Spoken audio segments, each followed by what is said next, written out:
একটি মেয়ের গর্ভের সন্তানের 3 মাস হওয়ার আগেই গর্ভের বাচ্চা নষ্ট করে ফেলে, তাহলে কি সে গুনাহগার হবে? নামাজের সিজদা করতে গেলে ছোট বাচ্চা সিজদার জায়গায় বসে থাকলে কোথায় সিজদা দিব? মেয়েদের মাসের একটা নির্দিষ্ট সময় নামাজ পড়তে হয় না, ওই সময় কি নখে নীল পালিশ লাগাতে পারবে?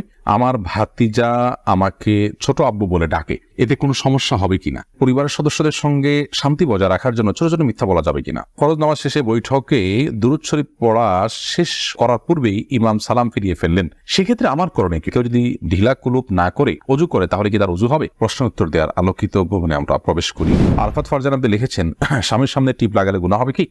সৌন্দর্য বর্ধনের জন্য লাগাতে পারেন, কোনো অসুবিধা নেই, সেটি জায়েজ আছে। এরপরে এমআরএস এ তাবিয়াত ইয়াদিক আপনি লিখেছেন, মেয়েদের মাসের একটা নির্দিষ্ট সময় নামাজ পড়তে হয় না, ওই সময় কি নখে নীল পালিশ লাগাতে পারবে? হ্যাঁ, ওই সময় নখে নীল পালিশ লাগাতে পারেন। মাসিকের সময়তে যেহেতু আপনার সালাত নেই, অতএব নেল পালিশ আপনি ব্যবহার করলেন, আপনার ওযু করার প্রয়োজনীয়তা নেই, আপনি এটা করতে পারেন।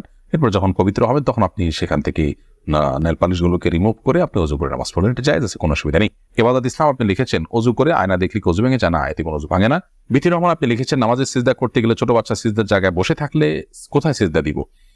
সেক্ষেত্রে একটু ডানে বামে আপনি সরে সিজদা করতে পারেন, তাতে কোনো অসুবিধা হবে না। একটু এক কদম ডানে সরে গেলেন বা এক কদম বামে সরে গেলেন কিংবা এক কদম পেছে সরে গেলেন, কোনো অসুবিধা নেই। আর যদি কোনোই জায়গা না থাকে তাহলে এক হাতে আলতো করে বাচ্চাকে একটু সরিয়ে তারপর আপনি সিজদা করতে পারেন, কোনো অসুবিধা নেই। এরপরে চামেলি খাতুন আপনি লিখেছেন, পরিবারের সদস্যদের সঙ্গে শান্তি বজায় রাখার জন্য ছোট ছোট মিথ্যা বলা যাবে কিনা?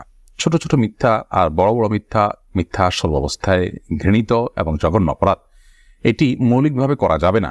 তবে দুজনের মধ্যকার বিবাদ মেটাবার জন্য যদি মিথ্যা বলতে হয়, একজনের কাছে গিয়ে অন্যজনের ব্যাপারে ইতিবাচক কথা, এমন কোনো কথা বলা যাতে করে তাদের মধ্যে সম্পর্কটা জোড়া লাগে, তো সেটাকে শরিয়া জায়েজ রেখেছে।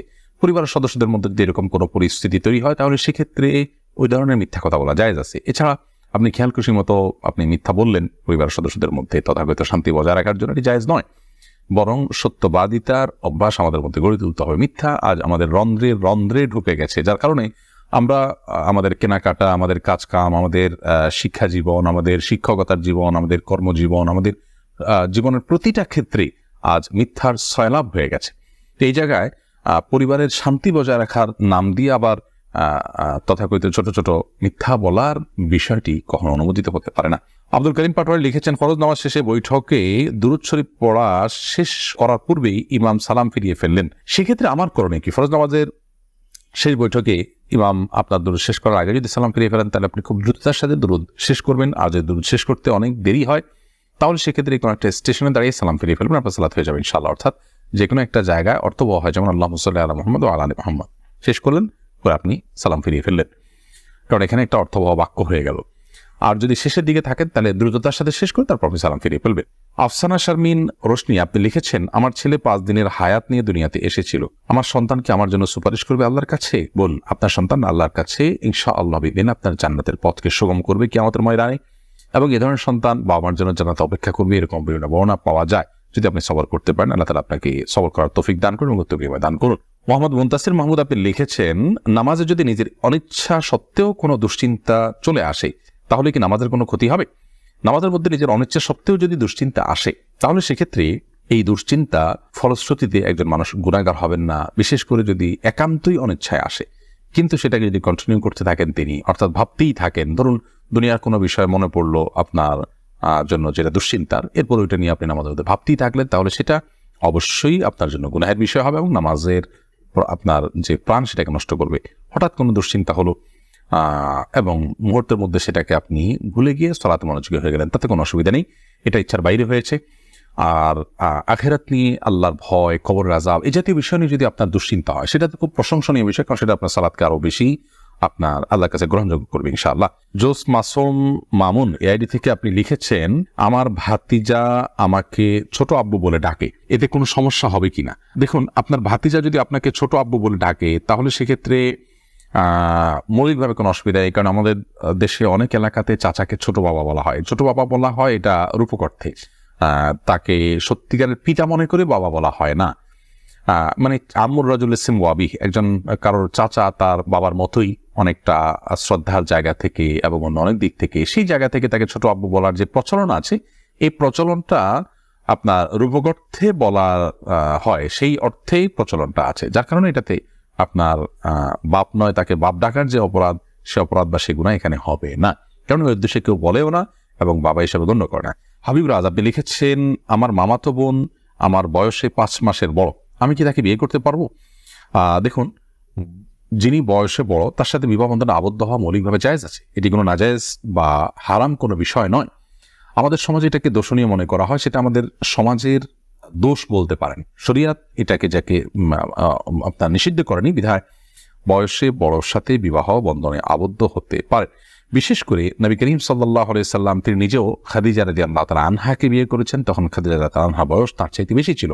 তো এখান থেকে বোঝা যায় নিজের চাইতে বয়সে বড় কাউকে বিয়ে করাটা শরিয়া দৃষ্টিকোণ থেকে মৌলিকভাবে অনুমোদিত। এটাকে দোষণীয় মনে করাটা বরং দোষের বিষয়। আমাদের শরিয়াতে এত ফ্লেক্সিবল রেখেছে বিষয়গুলোতেই, অথচ আমরা সেগুলোকে অনেক বেশি আপনার সংকুচিত করে ফেলছি, এবং যার ফলশ্রুতিতে নানা রকমের অপরাধ প্রবণতা কিন্তু আমাদের সমাজে বেড়ে চলেছে। শারমিন আক্তার আপনি লিখেছেন, আমি একজনের কাছ থেকে কিছু টাকা ধার নিয়েছিলাম, তার সাথে আমার যোগাযোগ নেই, যোগাযোগ কোনোভাবেই আর করা সম্ভব নয়, এখন আমি কি করতে পারি? আপনি যদি তার সাথে যোগাযোগের কোনো সুযোগ না থাকে এবং যোগাযোগের কোনো সম্ভাবনা না থাকে, তাহলে সেক্ষেত্রে ওই টাকাটা কোনো গরিব দুঃখীকে দান করে দিবেন তার তরফ থেকে, অর্থাৎ তার তরফ থেকেই ডোনেশন করে দিলেন, দান করে দিলেন, সবটা তার আমল নামায় যুক্ত হলেন, মাধ্যমে ইনশাআল্লাহ আপনি দায়মুক্ত হওয়ার চেষ্টা করতে পারেন। তারিমা আপনি লিখেছে, আমি প্রেম করে বিয়ে করেছি, হারাম সম্পর্ক করেছি, এখন কি করলে আল্লাহ আমার সংসার জীবনকে সুখের করবে? কোনো উপায় আছে কি? আমাদের দুদিন পর পর ছোট ছোট বিষয় নিয়ে অনেক ঝগড়া হয়, এখন আমরা কেউ কাউকে সহ্য করতে পারি না, এখন কি করলে আল্লাহ আমাদের শান্তি দিবেন, প্লিজ জানাবেন। বোন তারিমা, আপনারা আল্লাহর কাছে আগের কৃতকর্মের জন্য লজ্জিত হয়ে ধন্যজন ক্ষমা চাইবেন, চোখের পানি ফেলে মাপ চাইবেন যে আল্লাহ আমাদের অন্যায়ের জন্য আপনি মাফ করে লজ্জিত থাকবেন। এর পাশাপাশি সুখী দাম্পত্য জীবনের জন্য আল্লাহর কাছে বিশেষভাবে দোয়া করবেন, সেই সাথে সুখী দাম্পত্যের জন্য যে আমলগুলো আছে সেগুলো করবেন, সবর এটার কসরত করবেন, যে ধৈর্য ধরে ধৈর্যের পাহাড় হওয়ার চেষ্টা করবেন, ইনশাআল্লাহ আল্লাহ তাআলা আপনাদেরকে সুখী করবেন। এ বিষয়ে আমাদের অনেকগুলো পরামর্শমূলক ভিডিও আছে, সেগুলো শুনতে পারেন। এমনি আলামিন লিখেছেন, কেউ যদি ঢিলা কুলুপ না করে অজু করে তাহলে কি তার অজু হবে?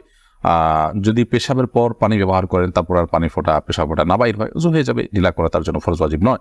আর যদি আশঙ্কা থাকে তাহলে সেক্ষেত্রে আশঙ্কা দূর করা পর্যন্ত তিনি অপেক্ষা করা বা যেভাবে হোক এটা করা উচিত। তবে ঢিলা কুলুপ না করে পানি ব্যবহার করলেও পবিত্র হয়ে যাবে, অজু করলে নামাজ হয়ে যাবে। আরফাত ফারজান আপনি লিখেছেন, আমি নামাজ পড়ার সময় আমার ছোট বাচ্চা নামাজের সামনে হাঁটাহাঁটি করে, এদিকে ওর বা আমার কোনো গুনাহ হবে না, এতে গুনাহ হবে না। মাইদুল ইসলাম সুবর্ণ আপনি লিখেছেন, একটি মেয়ের গর্ভের সন্তানের 3 মাস হওয়ার আগেই গর্ভের বাচ্চা নষ্ট করে ফেলে, তাহলে কি সে গুনাহগার হবে? গর্ভের বাচ্চা নষ্ট করা সর্বাবস্থায় অপরাধের কথা, কিন্তু যদি সন্তানের মধ্যে হার্টবিট বা প্রাণ সঞ্চারিত হওয়ার আগেই আপনার কোনো এমন ওজরের ভিত্তিতে সেটি নষ্ট করা হয় যে ওজরটি শরীয়ত গ্রাহ্য, যেমন তার ফলশ্রুতিতে মার শরীর বা জীবনের মধ্যে হুমকি আছে, বা বড় কোনো বিপদ হতে পারে, বা বড় কোনো সমস্যা আছে, এরকম কোনো ওজরের ভিত্তিতে যদি এটা করে, তাহলে সেটা ক্ষেত্র বিশেষে ওজরের উপর নির্ভর করে সেটা জায়েজ হতে পারে। আর এমনিতে মনে চাইলো আর সন্তান নষ্ট করে ফেললো সামান্য ঠুনকো অজুহাতের ভিত্তিতে, এটি জায়েজ হবে না, এর ফলশ্রুতিতে মানুষ গুনাহগার হবে।